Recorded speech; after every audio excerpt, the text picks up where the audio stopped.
Good morning guys, কি খবৰ আপোনালোকৰ? নিশ্চয় ভাল। আমিও ভালে আছোঁ আপোনালোকৰ আশীৰ্বাদত। আজি ৰাতিপুৱাই আৰম্ভ কৰিলোঁ এয়া মোৰ কিটচেন গাৰ্ডেনৰ পৰা ব্লগটো। আজি বনাম এয়া ওলকবি।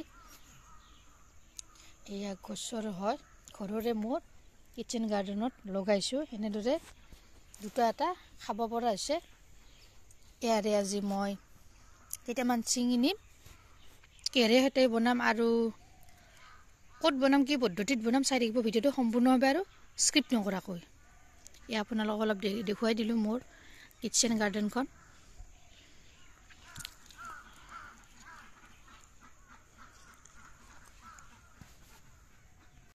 হে গাইজ, আজি আপোনালোকৰ মাজলৈ লৈ আহিছোঁ মাংসৰ অন্য এটা ৰেচিপি। ইয়াৰ কাৰণে মাংস এয়া 500 গ্ৰাম লৈ লৈছোঁ। আজি মাংস কিহেৰে সৈতে বনাম জানেনে? আজি মাংস বনাম ওলকবিৰ সৈতে, নতুন পদ্ধতিত বনাম। সকলোৱে বাৰু মাংস বনাই আলু বা বিভিন্ন পদ্ধতিত। মই কবিৰে কেনেদৰে বনাম আৰু কি পদ্ধতিত বনাওঁ চাই থাককচোন। ইয়াৰ কাৰণে পিঁয়াজ দুটা ডাঙৰ এনেকৈ কাটি লৈছোঁ আৰু মছলাখিনি এনেদৰে লৈ লৈছোঁ। নিমখ, হালধি, জলকীয়াৰ গুড়ি, ধনিয়াৰ গুড়ি, তাৰ জিৰাৰ গুড়ি, এইফালে লৈ লৈছোঁ তেজপাত দুটা, লং, ইলাচি, দালচেনি আৰু শুকান জলকীয়াকেইটা। প্ৰথমতে কুকাৰটো মই বহুৱাই দিছোঁ। কুকাৰটোত অলপ পানী দি দিছোঁ।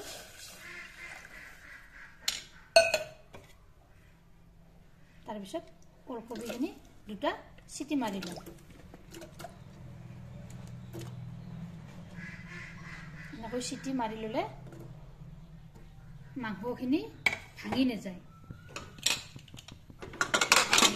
এনেদৰে লগাই দিলোঁ আৰু দুটা চিটি মাৰিব দিলোঁ। ইতিমধ্যে কেৰাহীটো মই বহুৱাই দিছোঁ। তাৰপিছত তেলটো দি লওঁ। মাষ্টাৰ্ড অইল হয়, আপোনালোকে যি তেল ব্যৱহাৰ কৰে সেই তেল দিব পাৰে। তেলখিনি অলপ মই গৰম হ'বলৈ দিম। ইয়াতে এতিয়া তেজপাতকেইটা দি দিছোঁ, শুকান জলকীয়া দুটা দিছোঁ আৰু লং, ইলাচি আৰু দালচেনিকেইটা দি দিছোঁ।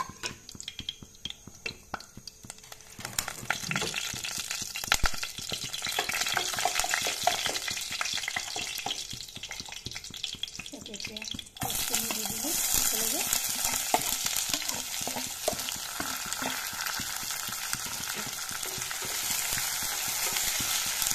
পিঁয়াজখিনি অলপ ৰংচঙুৱা হ'বলৈ দিম।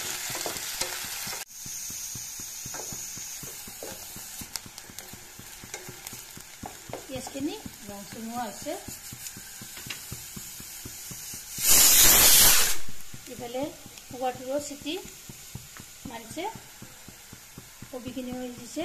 ইয়াতে এতিয়া নিমখ এচামুচ,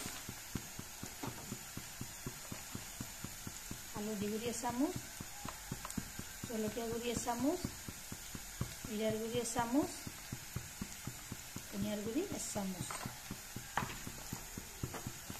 এইখিনিও ৰংচঙুৱা কৰি লওঁ।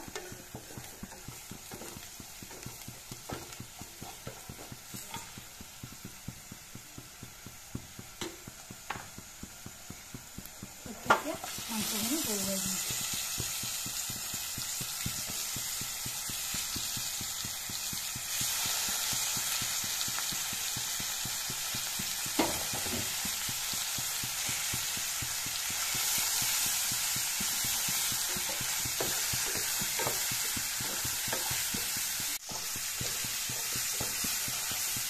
মাংসখিনি এনেদৰে তলপৰ কৰি লগাই দিছোঁ।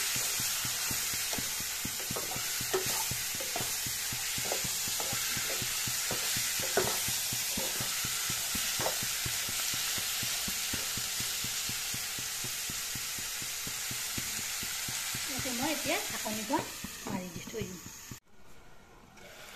এয়া ঢাকনিখন গুচাই দিলোঁ মই।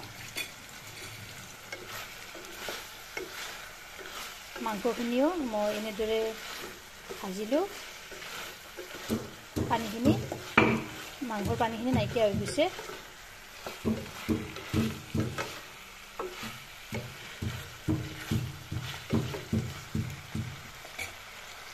ইয়াতে এতিয়া বইল কৰি থোৱা কবিখিনি মই দি দিম। গোটেইখিনি ইয়াতে দি দিলোঁ।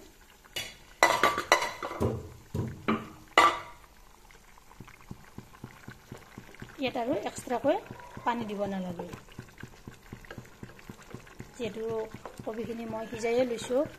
মাংসখিনিও প্ৰায় সিজিছেয়ে।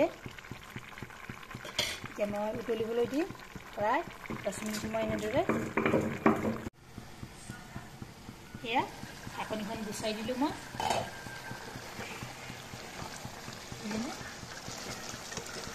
যেন কেনেকুৱা গ্ৰেভি হৈছে, খাবলৈও অলপ সোৱাদ লাগিছে। যিহেতু সদায় আলু দিয়ে বনাওঁ বা বিলাহী দি বনাওঁ, আজি কবি দি বনাই দেখুৱালোঁ। আপোনালোকেও এনেদৰে এবাৰ ট্ৰাই কৰিব। মই এনেদৰে গ্ৰেভিটো ৰাখি দিছোঁ। ইফালে আকৌ বনাইছোঁ লাওৰ খাৰ বনাইছোঁ। ভাবিলে আপোনালোককো অলপ দেখুৱাই দিলোঁ। এয়া লাওৰ খাৰ এনেদৰে বগোৱাই থৈ দিছোঁ।